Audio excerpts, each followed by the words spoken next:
And Krista, the short answer to that question is yes. According to a legal expert I talked with today, she believes the red flag law could have prevented the shootout in Kendallville. Here's my 21 Investigates report.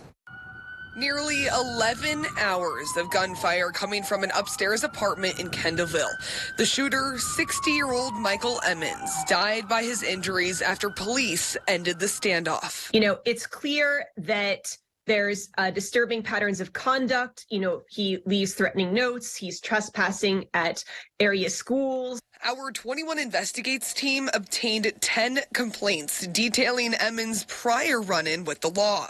After looking through them with Indiana University law professor Jody Madeira, she says Indiana's red flag law could have prevented the Kendallville shootout. The police could have had probable cause that he both was dangerous to himself or to another individual, and that they had reason to suspect that he had access to a firearm, and that firearm was in his possession.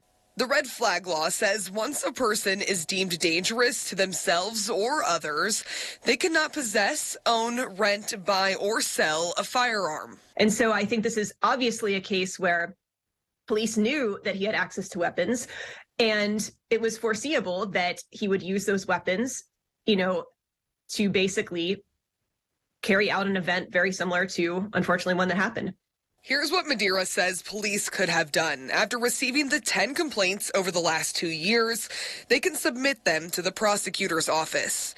Then the prosecutor can file a petition to use the red flag law. Finally, police would receive probable cause to confiscate Emmons' weapons. However, Madeira says it's only if he hands them over. I think what happened to Mr. Emmons is undeniably tragic, and unfortunately, I believe it was preventable had the proper steps been taken to obtain care and to safeguard any weapons he had in his possession. So why does Madeira believe Emmons qualifies? She cites reasons such as his behavior, his threats to the community, his act of trespassing, and most importantly, his possession of several weapons. Police are not interested in taking away firearms. They actually just want to ensure that the public is safe, and most importantly, too, that this individual is safe.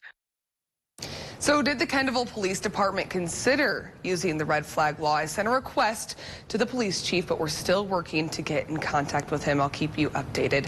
For 21 Investigates, I'm Carly Van Cleve.